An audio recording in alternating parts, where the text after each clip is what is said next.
Nous sommes sur mon lieu de vie, donc une maison qui a près de 130 ans et qui me caractérise un peu parce que j'ai un lien particulier avec le passé et avec toutes les choses anciennes. Mes machines à coudre, donc celle-là qui est de 1870, celle-là de 1920, sur laquelle ma grand-mère a dû coudre, sûrement quand elle était gamine, voilà, puisque je sais qu'elle a, très tôt, elle a eu l'attrait pour la couture.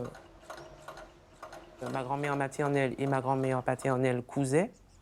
Elles m'ont donné l'envie de coudre et elles ont fait de très belles choses. Pour le carnaval avec ma grand-mère, c'était vraiment la retransmission des vidéos de Fort-de-France et on regardait. Et elle me racontait un petit peu ce qu'elle connaissait du carnaval.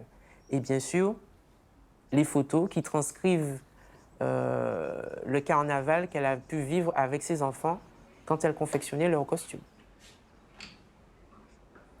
Sur les photos, je me perds des fois avec une loupe à voir ce que ma grand-mère faisait. Je tiens une photo où on voit bien qu'il s'agit d'un mercredi décembre où je reconnais ma marraine, ma tante, la dernière de mes tantes, et une de leurs amies et voisines, voilà, où elles sont habillées en noir et blanc, qui sont prêtes pour pouvoir aller au carnaval.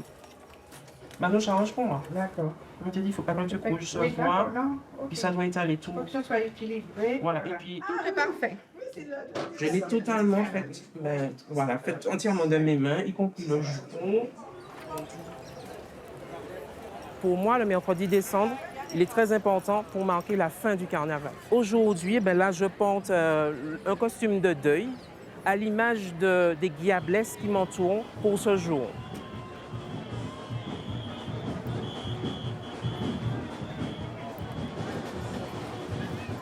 Nous disons adieu à Vaval en ce jour. Donc les couleurs, le noir et blanc, donc les cortèges d'avant, les cortèges qui étaient marqués par l'importance du mort de celui que nous allions enterrer. Il est marqué puisque là, c'est une personne qui nous a tenus, qui nous a fait vivre pendant 4 jours. Donc là, nous lui rendons hommage.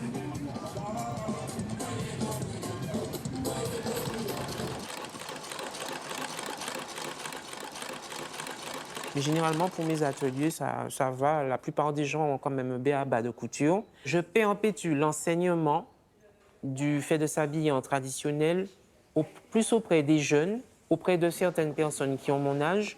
Et ça, c'est le pantalon de médecin d'hôpital. D'accord. Donc, pour le restaurer. D'accord. Par contre, la personne qui devra mettre, il faut qu'elle ait quelque chose en dessous parce que c'est transparent. J'ai peur que l'on puisse perdre certaines traditions de notre carnaval. Qu'il puisse s'adapter, oui, mais il ne faut pas en oublier ses marqueurs, son ADN. Nous ne devons pas perdre l'ADN de notre carnaval. Sinon, il est dévoyé, il n'est plus ce qu'il est. Et surtout, son caractère traditionnel, il faut qu'il soit... Certes, il doit y avoir l'évolution, mais il faut le côté traditionnel.